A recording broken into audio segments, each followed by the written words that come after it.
L'océan de Minecraft est l'un des plus riches en vie que nous connaissons. Et maintenant, imaginez si nous pouvions le mettre entièrement dans un cube géant. Cette mission a été créée par le YouTuber CookieGod qui l'a aussi réussi en mode hardcore. Il a pris un coffre de terre et a délimité les structures sur un terrain forestier et montagneux.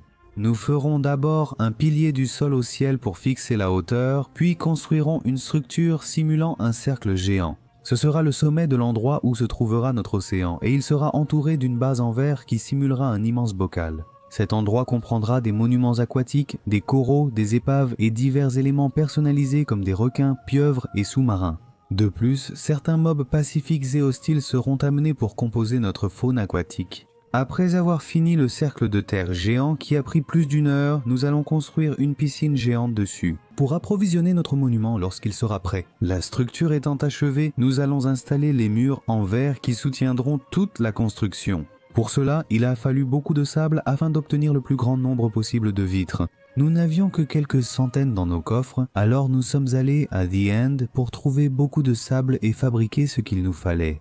Après quelques longues minutes de cuisson, nous avions déjà tout le matériel dont nous avions besoin. Nous avons donc commencé à construire toutes les murailles en verre. Et ce n'était pas facile car un mauvais placement de l'un de ces blocs signifiait qu'on le perdait puisqu'il est impossible de récupérer du verre. Cependant, après environ 6 heures à appuyer sur le bouton gauche de la souris et à placer des centaines de milliers de blocs de verre, nous avons finalement réussi à terminer cette partie de la structure. Enfin, maintenant, nous pouvons enfin commencer à transformer cette petite merveille en un véritable océan. La tâche suivante du youtubeur fut d'enlever les arbres et de niveler le terrain détruisant montagnes, terre et herbes.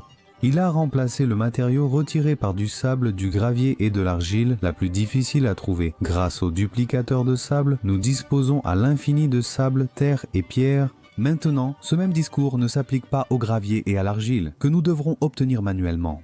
Le gravier serait collecté dans les collines et dans le nether, et l'argile, nous devons plonger au fond des océans et rivières pour l'obtenir. Avec ces ressources, CookieGod a érigé un pilier géant du fond à la surface du monument. Cette structure donnera l'impression d'être dans un aquarium avec des coraux et objets marins. Nous allons commencer par un petit cercle tout au fond, en l'étendant vers le bas ainsi que vers le haut. À la fin, nous aurons une structure un peu désagréable, mais pas de souci, nous la corrigerons pour l'améliorer. Ensuite, nous remplacerons l'herbe par du sable, du gravier, de l'argile et des pierres lisses pour simuler le fond de l'océan. Rien que pour remplir le périmètre de l'endroit, cela nous a pris 30 minutes. Alors toute la zone, n'en parlons même pas, car cela a coûté pas moins de 2 heures. Après ce long processus, nous avons obtenu notre fond de l'océan. De plus, des grottes naturelles sont apparues sur les pentes des montagnes. Nous construirons ici de petits monuments simulant des villages, mais plus tard. En s'éloignant pour admirer la structure, le youtubeur a remarqué qu'elle reste un peu étrange et incomplète, mais si nous faisons un exercice mental et imaginons tout décoré et rempli d'eau, nous verrons que c'est un projet très prometteur. Pour tenir notre promesse, nous commencerons par ajouter des coraux marins. Nous devons donc aller dans les océans pour en collecter plusieurs centaines de plus.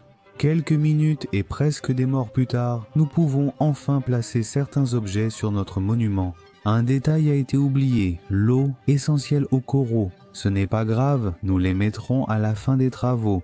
À ce moment-là, la meilleure option était de construire d'autres objets océaniques, comme des sous-marins, des navires coulés et même un monument marin. Alors partons à la recherche de ce dernier. D'abord, nous chercherons un temple des gardiennes, y entrerons, éliminerons les créatures hostiles et récupérerons le matériel nécessaire. Et la tâche peut sembler facile, mais ce n'est pas le cas. Les gardiennes sont parmi les boss les plus agaçants à vaincre à cause de l'effet de lenteur qu'ils nous infligent. En quelques minutes, tout était sécurisé et nous pouvions chercher les blocs de prismarine. Ayant toutes les ressources, notre héros tenta de recréer fidèlement le monument de l'océan. Et le fait de ne pas avoir autant d'espace que ça nous oblige à faire preuve de beaucoup de créativité. Il a commencé par construire une base plate avec les blocs collectés en aplanissant le terrain et en démolissant quelques montagnes. Ensuite, il a érigé des murs temporaires et des piliers plus épais pour soutenir la structure. Nous terminerons aussi le toit, puis les murs intérieurs en prismarine, escaliers et quelques décorations comme la lanterne marine. Et le résultat ne pourrait pas être plus satisfaisant, nous avons une belle structure qui simule le temple des gardiens, juste chez nous. Passons à l'étape suivante. Cette fois, nous allons construire un navire naufragé déjà présent dans Minecraft. D'abord, nous irons à la ferme de bois pour récupérer un maximum de matériaux, puis la construction du bateau commencera. D'abord, les extrémités du navire ont été commencées, construites entre une dune de sable pour donner l'aspect d'un naufrage. Nous poserons ensuite les voiles et le pont avec un effet brisé pour simuler un accident en mer. Après cette tâche, nous en construirons 2 autres et les disperserons dans l'océan. Voilà qui est fait. Projet terminé, passons au suivant. La construction suivante portait sur un engin sous-marin, un sous-marin avec une base en béton gris. En quelques minutes, la coque de la construction était déjà presque terminée. Cependant, à première vue, son apparence n'était pas très satisfaisante. Après avoir peaufiné l'intérieur et ajouté divers blocs, le sous-marin est finalement devenu très beau et réaliste. Et vous vous souvenez qu'au début de la vidéo, j'avais mentionné qu'il restait quelques grottes, Eh bien, maintenant nous allons construire quelques mini-villages à l'intérieur, qui serviront comme une sorte de société secrète. Alors, Cookie God a commencé à miner et à placer quelques blocs, et pour cela, il a dû utiliser du quartz. Rien de trop extravagant, juste des maisons simples. Après le mur, nous placerons la porte et nous terminerons le toit. Nous devons encore reproduire quelques maisons pour compléter notre mini-Atlantide. Une fois fini, nous vérifierons le résultat. Bien sûr, lorsque tout sera prêt et que l'eau arrivera sur place, ce sera encore mieux, puisque le but est que ce soit une ville engloutie. Enfin, passons à la prochaine construction.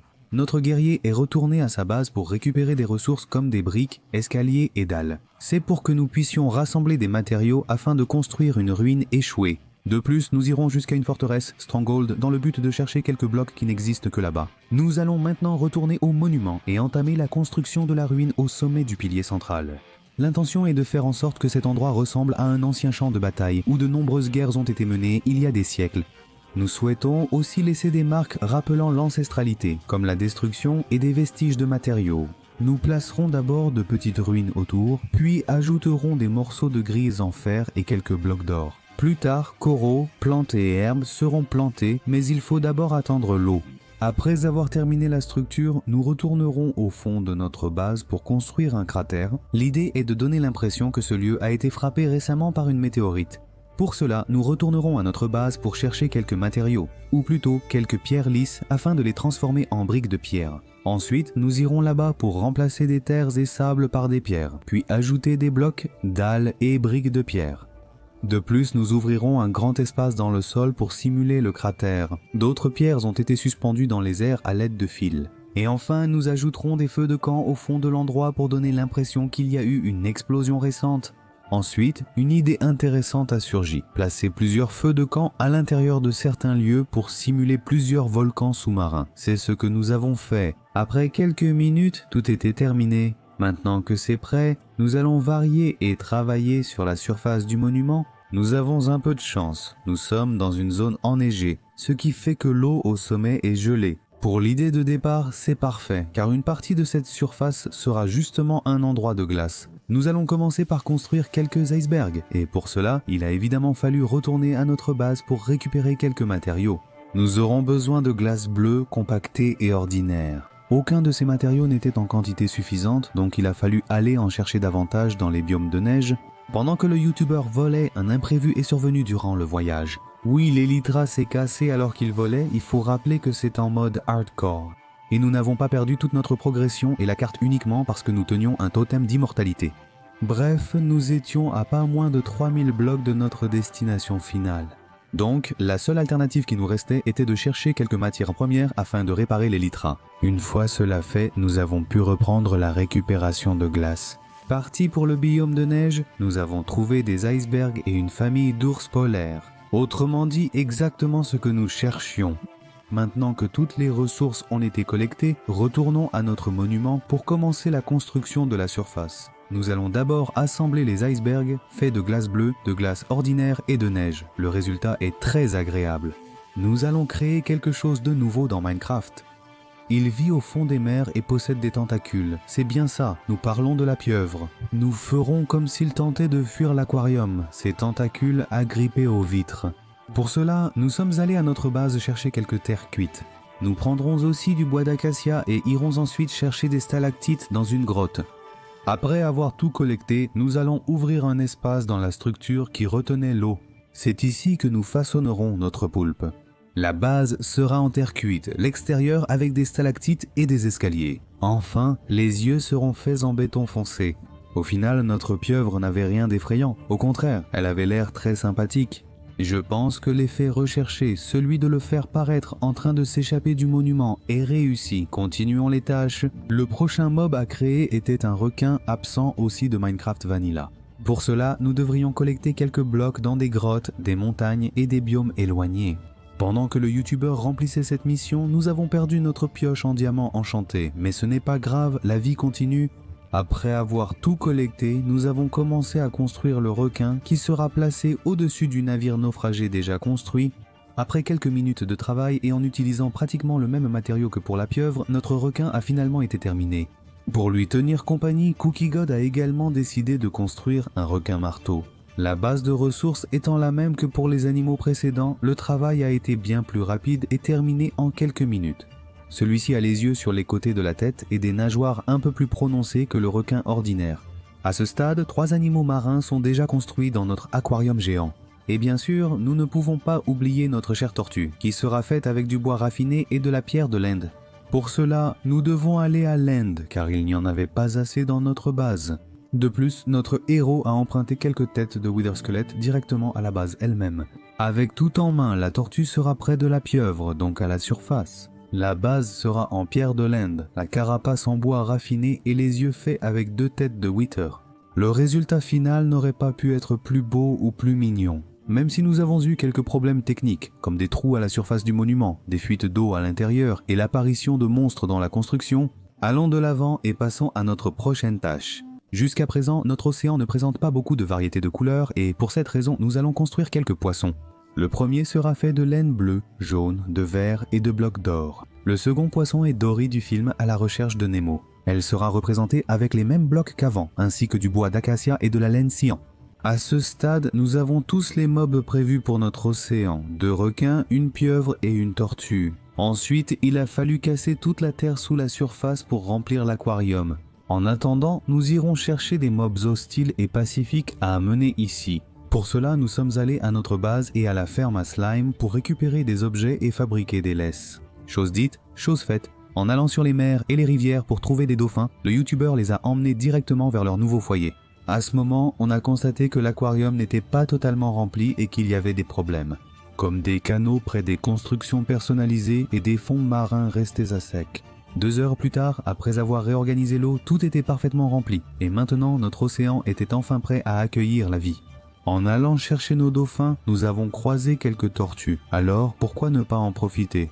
Nous allons les capturer, leur donner un nom et les amener manuellement dans l'aquarium. Après un long voyage, les tortues furent les premiers mobs à arriver dans leur nouveau foyer.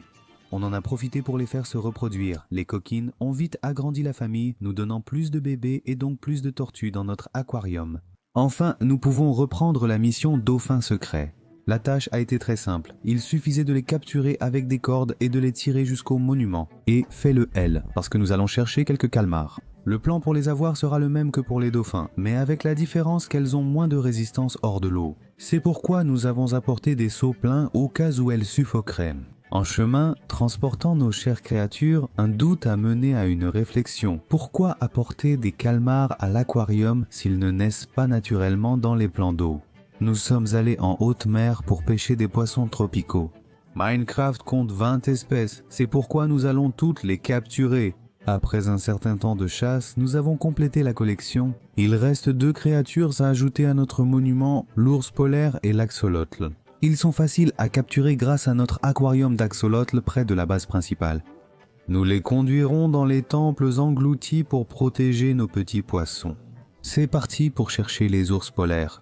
Le voyage jusqu'au biome de glace a été rapide, car il y en a un relativement près de notre monument. Nous avons capturé une famille d'ours. Il ne reste qu'à les emmener à l'aquarium. Après un moment, nous étions presque arrivés à destination.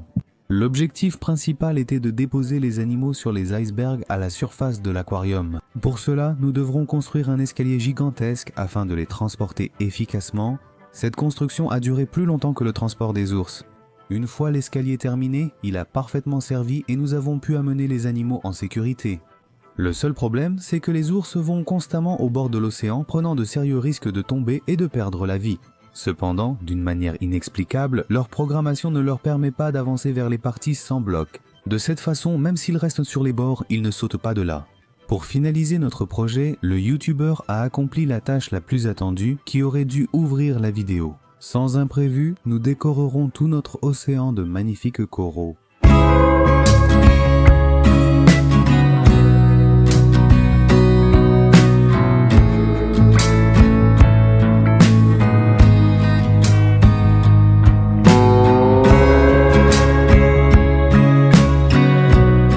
Enfin, nous avons finalement réussi à construire et à assembler tout l'océan sur notre carte en mode hardcore.